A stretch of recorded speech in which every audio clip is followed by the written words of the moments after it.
જય માતાજી મિત્રો, કેમ છે બધાને? સારું છે ને? તો જો આજે સવારના વાગી ગયા છે 11:30 અને અમે આજે કેરીનો રસ બનાવીએ છીએ.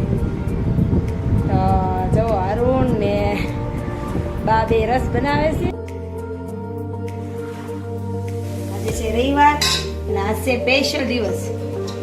આજે છે અરુણનો બર્થડે. જુઓ તમે, આજે છોલે ભટુરા બનાવવાના છે અને કેરીનો રસ કાઢવાનો છે. તો કેરીનો રસ કાઢે છે અરુણ. अरे कहना क्या चाहते हो?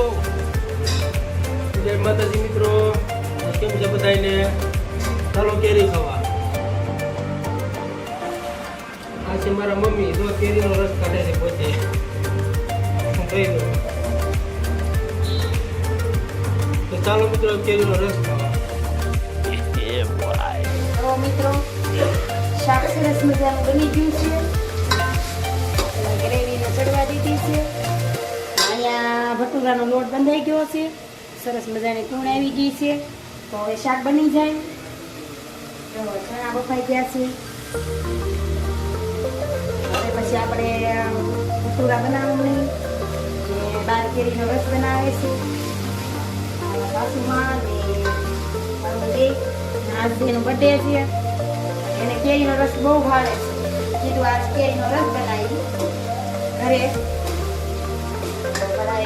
કેરી સુધારે છે. ઘરે રસ બનાવી છે.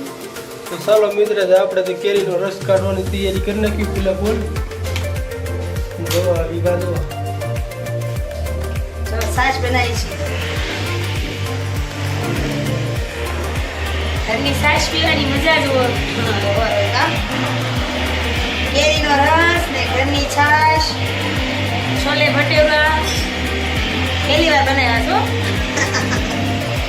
ચાલો તૈયાર થઈ જાય એટલે કોમેન્ટ કરજો કોને કોને ભાવે છે એમ છોલે ભટુરા.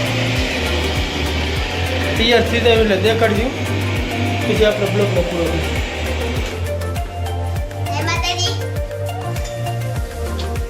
ભટુરા હો.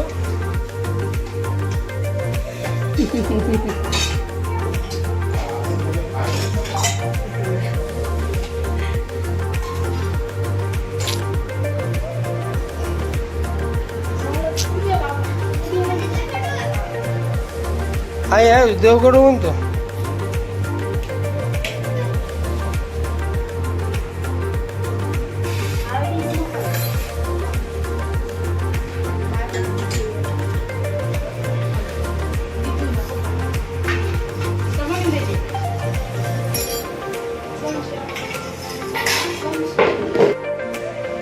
ચાલો મિત્રો, છોલા ભટુરા ખાવા અને રસ તૈયાર થઈ ગયું. આપણે બધું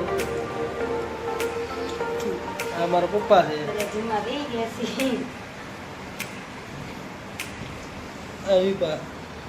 ચાલો જમવા. તો ચાલો હવે બ્લોગને પૂરો કરવી છે. જય માતાજી.